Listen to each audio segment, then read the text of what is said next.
पिछले क्लास में हम लोग method of recording of depreciation देख रहे थे। आज देखेंगे कि कितने मेथड है charging of depreciation. Depreciation charge करने के कितने मेथड है, डेप्रिसिएशन लगाने के कितने मेथड है। वैसे बहुत सारे मेथड है, लेकिन आप लोगों को दो ही मेथड ज़्यादातर पढ़ना रहता है, तो दो मेथड के बारे में हम लोग डिस्कस करेंगे।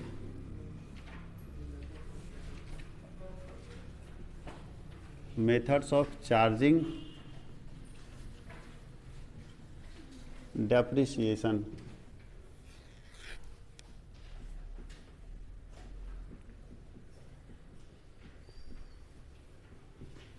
ह्रास लगाने की विधियाँ।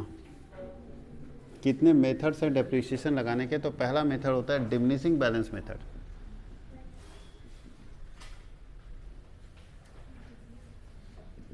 डिमिनिशिंग,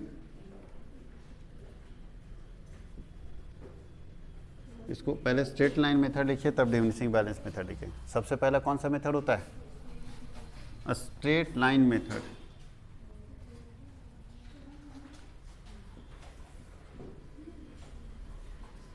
स्ट्रेट लाइन मेथड, इसको शॉर्ट में क्या बोलते हैं? SLM, या इसी का दूसरा नाम है fix instalment method. Fixed instalment method, या आप इसी को बोल सकते हैं original cost method. Original cost एक ही मेथड का नाम है, तीनों में कोई भी नाम। कभी कभी एग्जाम में क्वेश्चन में पूछ देता है कि ओरिजिनल कॉस्ट निकालना है, तो बच्चा को समझ नहीं आया ओरिजिनल कॉस्ट किसको बोलते हैं। इसको बोलते हैं अस्थाई, अस्थाई या सीधी रेखा पद्धति बोलते हैं। स्ट्रेट का मतलब सीधी होता है, सीधी रेखा पद्धति, या इसी को क्या बोलते हैं? अस्थाई किस्त पद्धति, या इसी को क्या बोलते हैं? मूल लागत पद्धति। इसी का दूसरा दो नाम है, तीन नाम है, या तो स्ट्रेट लाइन मेथड बोलिए, या तो फिक्स इंस्टॉलमेंट मेथड बोलिए, या ओरिजिनल कॉस्ट मेथड बोलिए। तीनों का नाम क्या है? स्ट्रेट लाइन के अंदर क्या करते हैं? स्ट्रेट लाइन इसलिए क्योंकि एक बार जो डेप्रिसिएशन निकल गया उसी डेप्रिसिएशन को हर बार यूज करते हैं। अगर 10,000 एक साल का डेप्रिसिएशन निकल गया तो हर साल का डेप्रिसिएशन 10,000 होगा। तो अगर हर साल का डेप्रिसिएशन 10,000 होगा, जब उसका ग्राफ बनाएंगे तो स्ट्रेट लाइन ही तो आएगा, इसलिए नाम है स्ट्रेट लाइन मेथड। दूसरा फिक्स इंस्टॉलमेंट मेथड इसलिए क्योंकि इसका इंस्टॉलमेंट डेप्रिसिएशन का फिक्स रहेगा, हर साल 10,000 चार्ज होता है। और ओरिजिनल कॉस्ट इसलिए क्योंकि जब भी डेप्रिसिएशन चार्ज होगा तो ओरिजिनल कॉस्ट के ऊपर, तभी 10,000 हर साल आएगा। हर 1 लाख का मशीन है, 10% लगेगा तो हर साल 1 लाख के ऊपर 10%, 1 लाख के ऊपर 10%, तो बार बार तो सेम ही आएगा। तो तीनों का मतलब एक ही है, बस नाम अलग अलग करके दिया हुआ है। दूसरा जो मेथड हम लोगों को पढ़ना है वो पढ़ना है DBM। इसको रिड्यूसिंग बैलेंस मेथड बोलते हैं, डिमिनिशिंग बैलेंस मेथड बोलते हैं। डिमिनिशिंग बैलेंस मेथड, इसी को हम लोग शॉर्ट में क्या बोलते हैं? DBM, या इसी को हम लोग रिड्यूसिंग कॉस्ट मेथड बोलते हैं। रिड्यूसिंग कॉस्ट मेथड, या इसी को रिटन डाउन वैल्यू मेथड बोलते हैं। Written down value method. Clear? तीनों एक ही हुआ। इसको बोलते हैं क्रमागत ह्रास पद्धति, या इसी का अगर नाम हो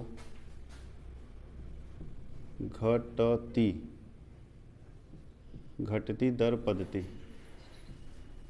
और इसी का नाम हो क्या बोलते हैं? रिटर्न डाउन मूल्य ह्रास पद्धति। ये दो मेथड ज़्यादातर आपको पूछा जाता है। और भी कौन कौन से मेथड है? तो इसके अलावा और भी डेप्रिसिएशन लगने के मेथड है, जैसे इंश्योरेंस मेथड है, इंश्योरेंस पॉलिसी मेथड,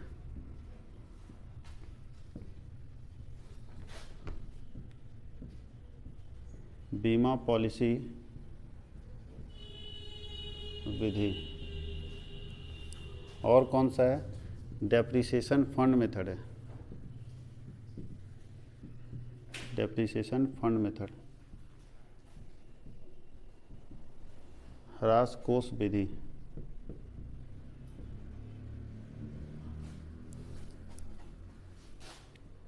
और बताइए और कौन सा मेथड है? एन्युटी मेथड है।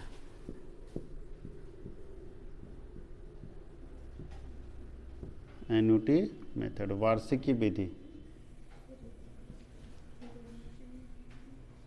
ईटीसी कर देते हैं, इससे ज़्यादा आपको पढ़ने की जरूरत नहीं। आप लोगों को इसलिए हम 5 मेथड बता दिए क्योंकि कभी भी थ्योरी में भी बोल देता है कि what is depreciation and explain it's 5 methods. ह्रास क्या है और इसके 5 विधियों का वर्णन करें। तो ह्रास क्या है वो तो लिख लेंगे, उसके 5 मेथड पूछते हैं और आप लोग पढ़ते कितना है? 2। वहाँ बच्चा फेल कर जाता है। जबकि अगर 5 समझ आएंगे तो 5 के बारे में लिख सकते हैं। बुक में भी दिया हुआ है, बुक में हालांकि नहीं है तो अपने मन से भी 2 इसके बारे में अगर 3-5 लाइन भी लिख देंगे, इन दोनों को पूरा भर देंगे तो काम बन जाएगा कि नहीं?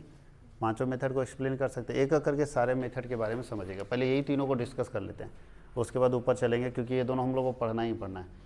पहला बोलता है इंश्योरेंस पॉलिसी मेथड। ये कब लगेगा और किस मशीन पर लगेगा? तो इंश्योरेंस पॉलिसी मेथड लगेगा जब मशीन आपकी महंगी होगी ना। जब महंगी मशीन होगी तो आप इंश्योरेंस पॉलिसी मेथड लगा लो, उस मशीन का करा लो इंश्योरेंस। जैसे 10 साल के बाद इस मशीन का लाइफ ख़त्म हो जाएगा। 1 करोड़ की मशीन है, 10 साल बाद ख़त्म। समझ गए? 10 साल बाद 25 लाख में बिकेगा या 20 लाख में बिकेगा या 5 लाख में बिकेगा।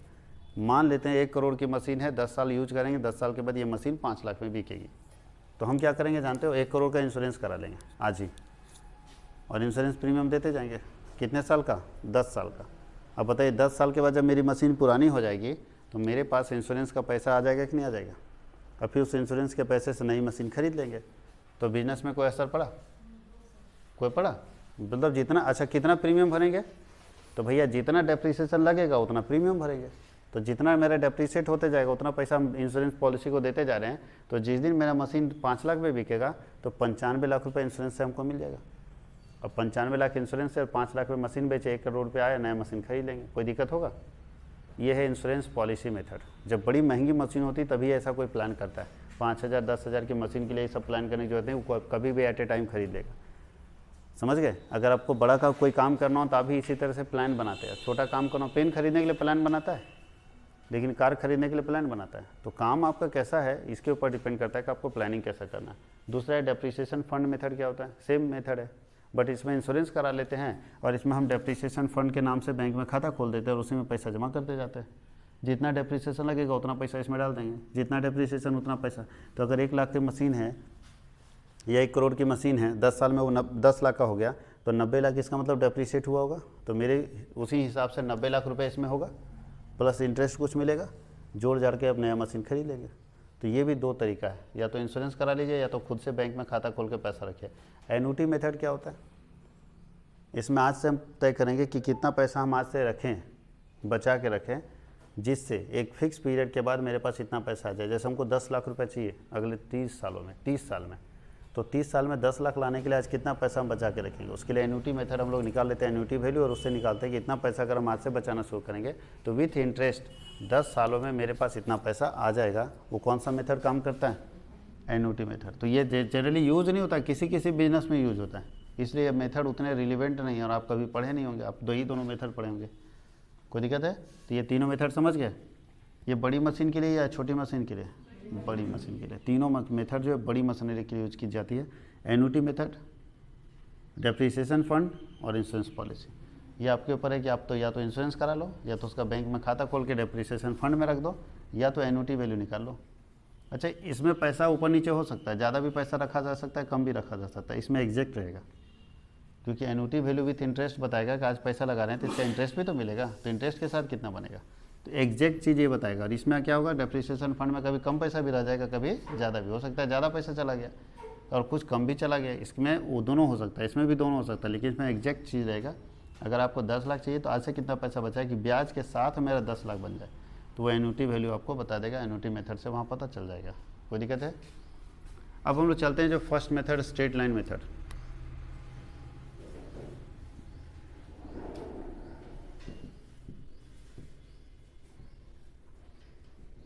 स्ट्रेट लाइन मेथड इस दुनिया का सबसे आसान और सबसे पुराना मेथड है डेप्रिसिएशन का।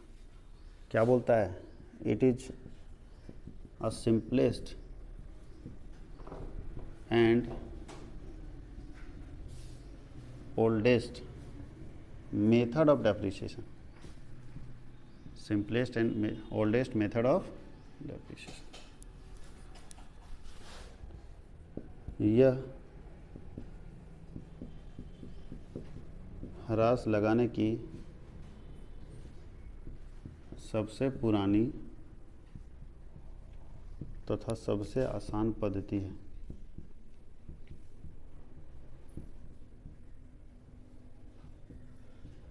ये डेप्रिसिएशन लगाने का सबसे आसान और सबसे पुराना पद्धति, यानी सबसे पुराना टेक्निक है और सबसे आसान टेक्निक है। अच्छा, इसमें डेप्रिसिएशन किस पर चार्ज किया जाता है? डेप्रिसिएशन किस पर चार्ज होता है? डेप्रिसिएशन इज चार्ज ऑलवेज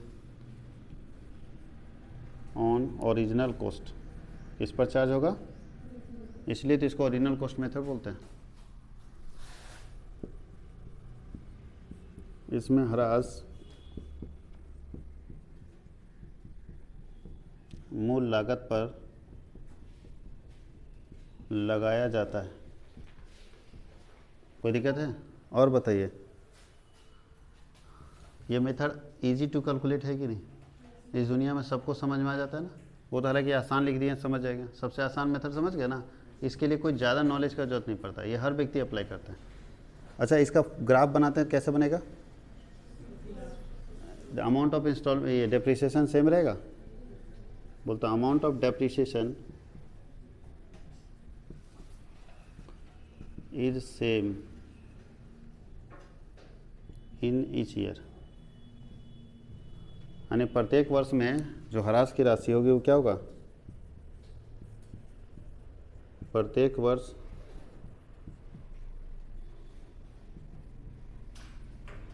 ह्रास की राशि समान होगी। अब इसका ग्राफ कैसे बनेगा बताइए? ग्राफिकल प्रेजेंटेशन कैसे होगा स्ट्रेट लाइन मेथड का? यहाँ पे बना दें। देखिए ग्राफ ऐसे बनेगा। जब भी आप ग्राफिकल प्रेजेंटेशन करेंगे डेप्रिसिएशन का, तो एक्स एक्सिस होता है, वाई एक्सिस होता है। अब यहाँ 0 हो जाएगा। अब देखिए डेप्रिसिएशन मान लीजिए पहला साल है, first year, second year, third year, 3 साल का बना रहे, तो पहला साल में भी डेप्रिसिएशन इतना ही सेम रहता है ना, दूसरे साल में भी 10,000, तीसरे साल में 10,000, तो एकदम डेप्रिसिएशन यही बनेगा। बात समझे? अच्छा, पहला साल का डेप्रिसिएशन 10,000, तो पहले साल में 10,000 में टिक करेंगे। दूसरा साल का डेप्रिसिएशन 10,000, दूसरे साल में भी 10,000 में टिक करेंगे। तीसरा साल 10,000, तो 10,000 में तो स्ट्रेट ही लाइन बनेगा। इसी स्ट्रेट लाइन के कारण इसका नाम पड़ा क्या?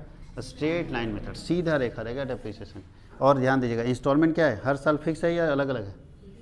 10,000, 10,000, 10,000, हर साल 10,000, इसलिए इसका नाम क्या है? Fix instalment method. और ओरिजिनल कॉस्ट इसलिए क्योंकि हर साल 10,000 निकलने का मतलब ये है कि हर साल ये कॉस्ट पर निकाल रहा होगा। पहला साल भी कॉस्ट पर, दूसरे साल भी कॉस्ट पर, और तीसरे साल भी कॉस्ट पर निकाल रहा होगा। कोई दिक्कत है? अच्छा, इसमें डेप्रिसिएशन का फॉर्मूला क्या होता है? स्ट्रेट लाइन मेथड में डेप्रिसिएशन का फॉर्मूला बताइए। यहाँ तक तो हम लोग पॉइंट देख लिए, अब यहाँ पे देखते हैं स्ट्रेट लाइन मेथड में डेप्रिसिएशन का क्या फॉर्मूला होगा। तो डेप्रिसिएशन इक्वल टू होगा cost of assets minus scrap value और divide by life of assets. Life of assets. अब एक करके समझिए, ठीक है? इसको हिंदी में लिख देते हैं। ह्रास इक्वल टू क्या होगा? कॉस्ट ऑफ एसेट का मतलब संपत्ति की लागत, माइनस स्क्रैप वैल्यू का मतलब अवशेष मूल्य। अवशेष समझते हैं? रद्दी में जो बिकेगा, और बटा संपत्ति का जीवन, संपत्ति का, ये है फॉर्मूला। अगर आप ध्यान दीजिए इधर सारे बच्चे, लाइफ ऑफ एसेट तो दिया रहेगा, लाइफ ऑफ एसेट तो दिया रहेगा क्वेश्चन में कि कितने साल तक मेरी प्रॉपर्टी रही है। स्क्रैप वैल्यू भी दिया रहेगा। रद्दी मतलब समझते हैं? अगर प्रॉपर्टी 1 लाख की है और 10 साल आप यूज किए हैं तो कुछ तो बिकेगा। ऐसा थोड़ी कि लोहा का सामान है तो पूरा खत्म हो जाएगा। अरे 50,000 में बिकेगा, 5,000 में बिकेगा, 500 रुपये में जो बिकेगा, लास्ट में वो होता है स्क्रैप वैल्यू। स्क्रैप मतलब समझते हैं? रद्दी मूल्य जो लास्ट में बिकेगा। लाइफ ऑफ एसेट का मतलब कितने साल तक मेरी संपत्ति टिकेगी, और कॉस्ट ऑफ एसेट का मतलब संपत्ति का कीमत। तो कॉस्ट ऑफ एसेट कैसे निकलेगा बताइए? संपत्ति का कीमत कैसे निकालेंगे? तो 3 चीज़ जोड़ते हैं। परचेज कॉस्ट जितना हम उसको खरीदे होंगे, प्लस कैरिंग कॉस्ट जो लाने में भाड़ा लगा होगा, प्लस इंस्टॉलिंग कॉस्ट जो लगाने में लगा होगा। फिर से ध्यान दीजिएगा, क्या क्या जोड़ते हैं? Purchase cost plus carrying cost और प्लस इंस्टॉलिंग कॉस्ट या इंस्टॉलेशन कॉस्ट। हिंदी में क्या बोलते हैं? संपत्ति की लागत। सबसे इंपॉर्टेंट चीज़ यही है, संपत्ति की लागत कैसे निकलेगा? तो बोलता है क्रय लागत जितने में खरीदे प्लस लाने का भाड़ा और प्लस लगाने का व्यय, ये तीनों को क्या करना है? जोड़ देना है। तो क्या निकल जाएगा? Cost of asset. एक बात और ध्यान दीजिएगा, डेप्रीसिएशन का एक और फॉर्मूला है। डेप्रीसिएशन इक्वल टू होता है कॉस्ट ऑफ एसेट्स। अब आपको मालूम है ना कॉस्ट ऑफ एसेट कैसे निकलता है? Into rate. कौन सा रेट? हाँ, रेट ऑफ डेप्रीसिएशन और बाई क्या होगा? 100। ध्यान दीजिएगा, डेप्रीसिएशन का एक और फॉर्मूला क्या है? Cost of asset into rate of depreciation by 100। अब ये फॉर्मूला कब लगाएंगे? जब रेट दिया रहेगा। रेट नहीं दिया रहेगा तो ये लगाएंगे। अब देखना है कि आपको आपके क्वेश्चन में क्या दिया है। अब रेट ना दे के आपके पास स्क्वायर वैल्यू दे दिया, लाइफ ऑफ एसेट दे दिया, समझ जाओ ये लगेगा। और अगर रेट दिया तो ये लगेगा। कोई दिक्कत किसी को? कोई प्रॉब्लम? कैसे निकलेगा? कौन सा मेथड? ये समझ में आ रहा है ना? कॉस्ट ऑफ एसेट कैसे निकलेगा? रेट ऑफ डेप्रीसिएशन आपके क्वेश्चन में दिया रहेगा। रेट ऑफ डेप्रीसिएशन आपके क्वेश्चन में क्या है? दिया रहेगा हमेशा। और अगर नहीं दिया है और ये सब इन्फॉर्मेशन दिया है तो समझ आना इसी मेथड का इस्तेमाल करेंगे जो फर्स्ट में मेथड दिया हुआ है। कोई दिक्कत किसी को? ये हो गया स्ट्रेट लाइन मेथड का डेप्रीसिएशन निकालने का फॉर्मूला। डेप्रीसिएशन निकालने का 2 फार्मूला होता है। और एसेट्स कैसे निकालेंगे वो आपके पास दिया। लाइफ ऑफ एसेट क्वेश्चन में दिया रहेगा कि जीवन कितना है, वो हम लोग अपनी मर्जी से कर नहीं सकते, इसको लिखिए। फिर हम लोग दूसरे मेथड की तरफ इंटर करते हैं।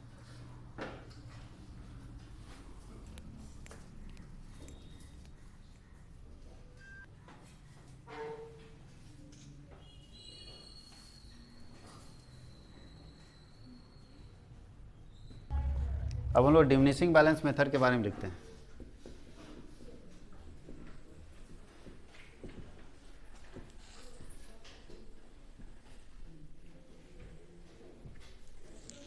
डीबीएम। डीबीएम क्या है बताइए? सबको समझ आ जाता है? नहीं, सबको समझ नहीं आता है। वो सिंपलेस्ट मेथड था, ये थोड़ा कॉम्प्लेक्स मेथड है। इतना आसान नहीं होता डीबीएम को समझना। तो बोलता है it is a complex method. सब सिंपल रहेगा तब तो हो गया। अरे आप पढ़े हो इसलिए मालूम है। यह जटिल विधि है, जो नहीं पढ़ा उसको नहीं समझ आता कैसे कैसे निकाल दी। और वो पढ़ा लिखा हो या ना हो, किसी को भी समझा दोगे तो एक बार में समझ आएगा कि अच्छा ये ऐसे ऐसे होता है। वो अपने निकालने लगेगा। उसके लिए पढ़ने लिखने की जरूरत है कॉमर्स, और इसके लिए कॉमर्स पढ़ने की जरूरत है नहीं। तो डीबीएम उससे नहीं बनने वाला है।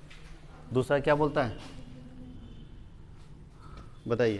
पहला सिंपलेस्ट मेथड हो गया। इसमें क्या होता है? ये किस पर चार्ज होता है? इट इज चार्ज ऑन किस पर? Balance of assets. एसेट्स के बैलेंस पर ना वो ओरिजिनल कॉस्ट पर नहीं, जो घट के बचता है उस पर निकलता है। रिड्यूसिंग बैलेंस बोल सकते हैं। यह संपत्ति के शेष पर ज्ञात किया जाता है।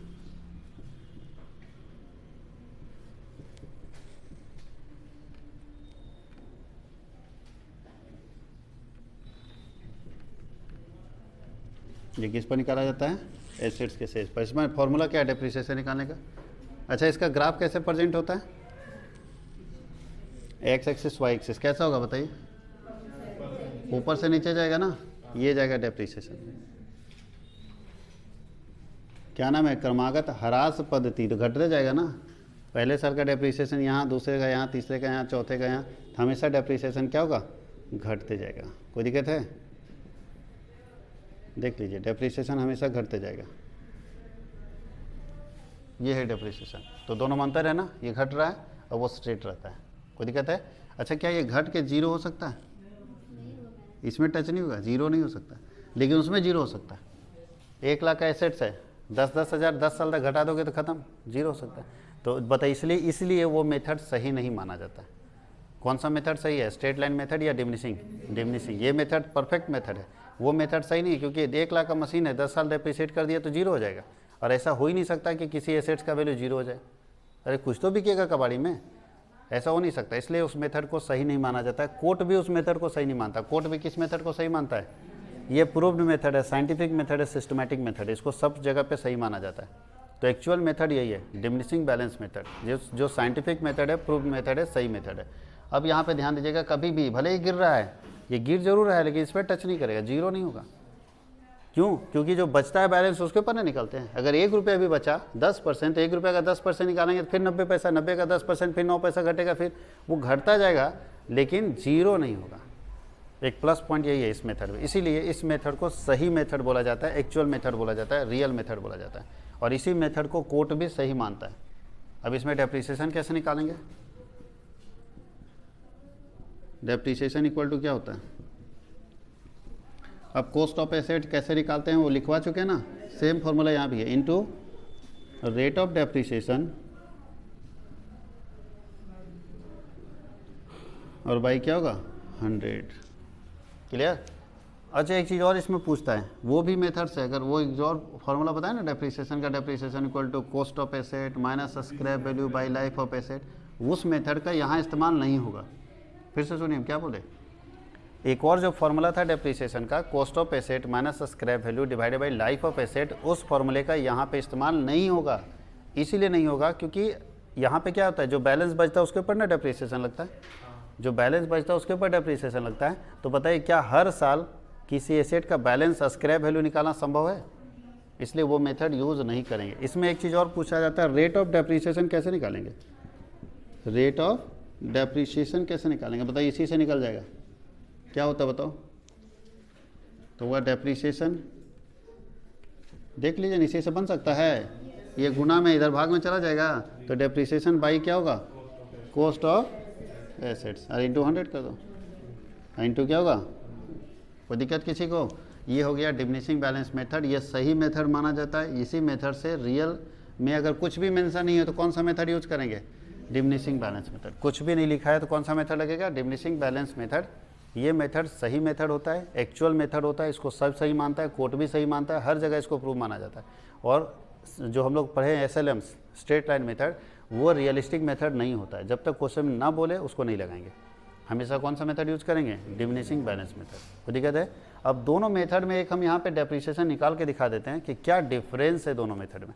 तो 3 साल का डेप्रिसिएशन निकाल के हम आपको बता देते हैं।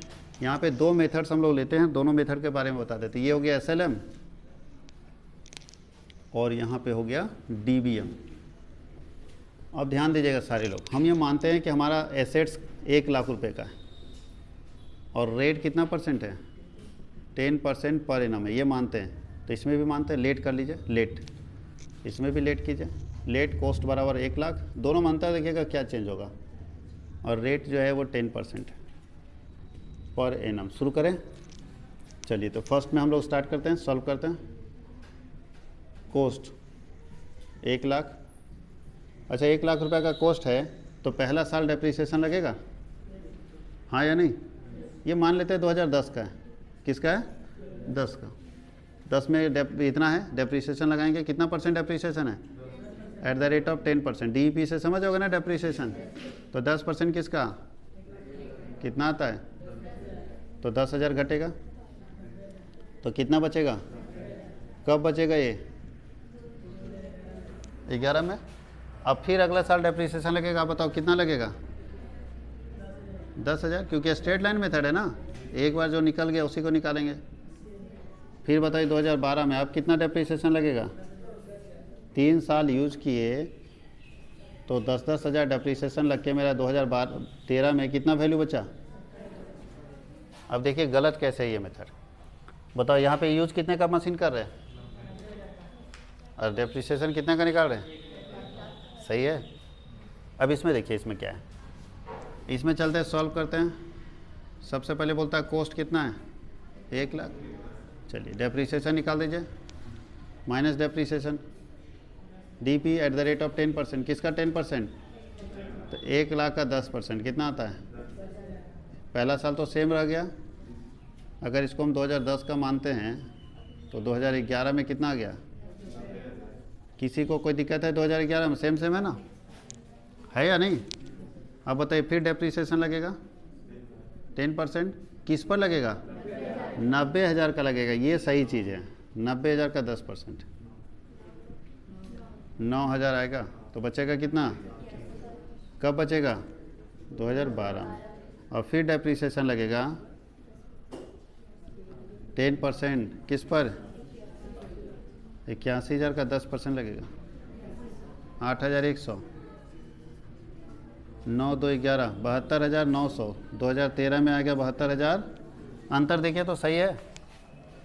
रियल में उस संपत्ति का कीमत था 72,900 और इस मेथड में दिखा दिया 70,000। क्या लगता है सही है? कौन सा मेथड एक्चुअल है? उसका देखो हर साल का डेप्रिसिएशन डिक्रीज कर रहा है। देखो इस तरह से ग्राफ बन रहा होगा। देखो पहला 10,000 लगा, फिर 9,000 लगा, फिर 8,100। घट रहा है कि नहीं घट रहा है? और इसका हर साल का डेप्रिसिएशन स्ट्रेट है, इसलिए इसका नाम है स्ट्रेट लाइन मेथड। इसका नाम है डिमिनिशिंग बैलेंस मेथड। क्लियर हो जाना चाहिए इसमें। इस एग्जाम्पल से पूरा कॉन्सेप्ट क्लियर हो गया। अब हम लोग को लेजर बनाना रहेगा और इसमें क्या जर्नल होता है वो भी हम आपको बता देंगे कि जर्नल क्या करते हैं। तो 2 ही जर्नल होता है, वैसे 4-5 हो जाते हैं। पहला एसेट खरीदने का एंट्री होता है। क्या होता है एंट्री? एसेट खरीदेंगे तो assets account debit to cash. अगर कैश में खरीदें, क्रेडिट खरीदें तो नाम लिख देंगे, चेक से खरीदे तो बैंक लिख देंगे। तो assets account debit to cash पहला एसेट खरीदने का। फिर उसका डेप्रिसिएशन लगेगा, तो क्या एंट्री होगा? इसको बुक से आप लोगों को करना है। एसेट खरीदने का एंट्री होता है assets account debit to cash. Depreciation लगने का होगा डेप्रिसिएशन टू एसेट्स। फिर डेप्रिसिएशन को पीआर में ट्रांसफ़र करते हैं, तो वहाँ पे लिखेंगे profit and loss account debit to depreciation. इतना ही तो काम करना है। और बेचने का एंट्री क्या होता है?